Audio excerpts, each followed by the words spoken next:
Empowerment with Dr. Josefina Monasterio. Welcome back to Empowerment with Dr. Josefina, and I'm Laura Guttridge.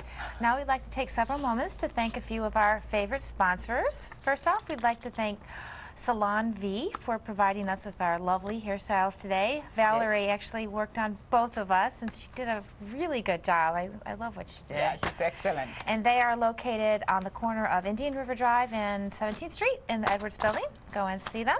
And then, of course, Jasmine's Boutique for providing Josefina with this beautiful top today, and accessories too. Yes. And they are located on Ocean Drive, across from the Palm Court. I really like that a lot. Yes. So we'll jump right into the lesson.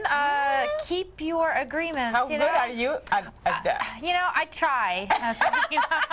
You know, sometimes I might say, you know, make promises and not keep them. A lot of times, you know, you hope that, oh, they didn't really remember, you know, that people remember, though. Oh, definitely. They don't forget. We like to think that they do. But, you know, in the lesson you talk about how in the good old days, you know, a good old-fashioned handshake pretty much solved or sealed the deal. Exactly. But these days it's a little more lax. And is there a reason for that? I mean, are we just more carefree, or? It's a combination of things. I think number one is not being taught. Okay. You know, people don't talk so much about ethics. Okay. And values, and you know, if you make a promise, you follow through. So it has to do a lot with ethic. And I remember when I was in college, one of the things that my professors really insisted was that as somebody who's preparing to teach, you have to be on time. And the philosophy was the teacher waits for the student, but the students never waits for the teacher. So I was raised with that kind of value, that kind of principle, that if I say I'm gonna do that, I will do it.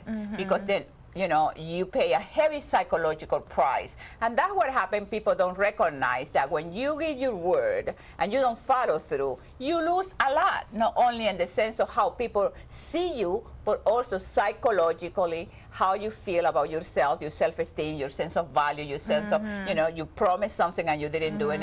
And what happened is then you promise something to yourself, and that is worse. Oh. Okay, because you, like I said in another shows, you lose your strength. Right. Well, in a quote from you, it said it undermines your personal power. So that reflects everything, you know, your personal power within yourself and the power that you have with other people. Exactly. And like because we're making agreements with everybody, you know, co-workers, family, friends, your spouse. Exactly. So, but I'm sorry. Yeah, but sometimes because you make an agreement with Bobby, right, or me with my children, because those people are members of your family, we don't take it seriously. Right. We feel that we have the luxury to break those commitments, which in reality, what happens is you don't see your spouse or your children, they don't see you as that person that is worthy of what you're saying. No, she's not gonna do it, he's not gonna do it. So you have to be very careful how you present yourself, even with your family members.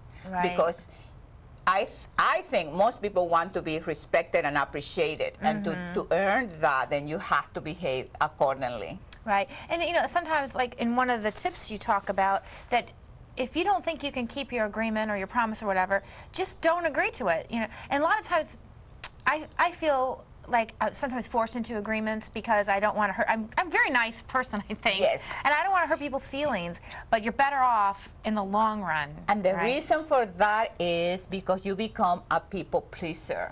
You want the approval of other. If you say no, or then that person doesn't approve of your behavior. And she's a witch or whatever. Exactly. So we have to be okay how other people will respond or react to you saying no. Right.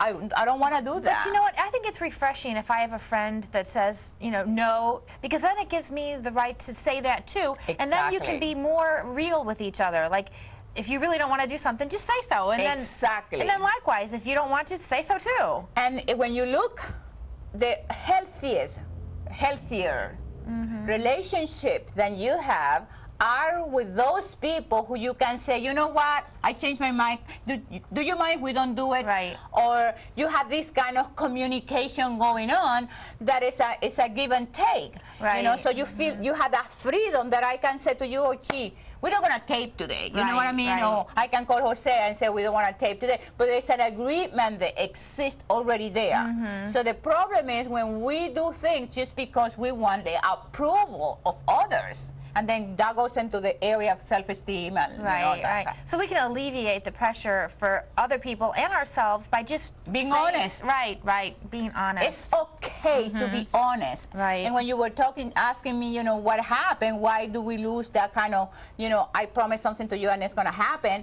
Why? Because we are afraid or we don't honor ourselves, and having that sense of honesty and integrity that it's okay for me to say and to share with you how I truly feel. Right. I don't have to fake it. Right, and it sure is better than just breaking the agreement last minute like a lot of people do. Exactly. They are so afraid to be honest and upfront at the beginning that they end up standing you up or, you know, being really rude in the end. Exactly. And the other side of that is that they desire to do that, whatever is with you, but they are in the bad mood. Oh, They don't want to be there. You know, have you seen people in a party and they're pissed and they're mad and they don't want to be there and they have this long face?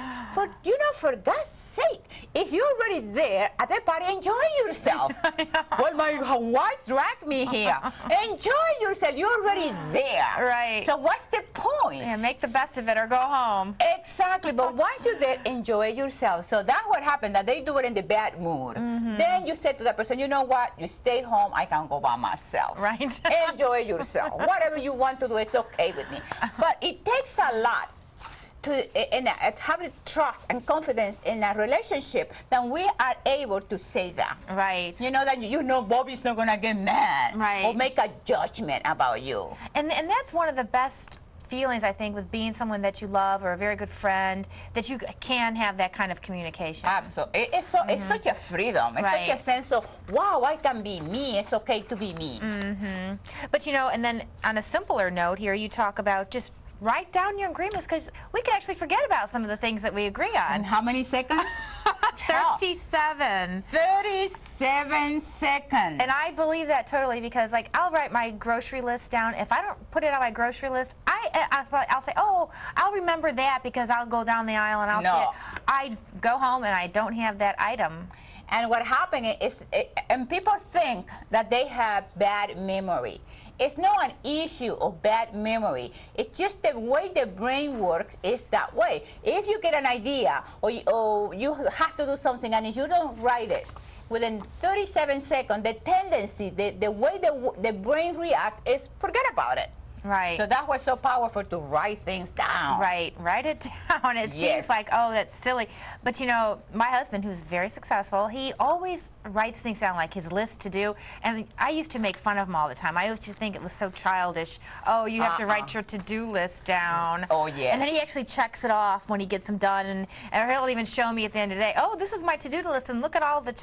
I always thought, that is so silly and corny. But it's not. You're the one on the wrong side, baby.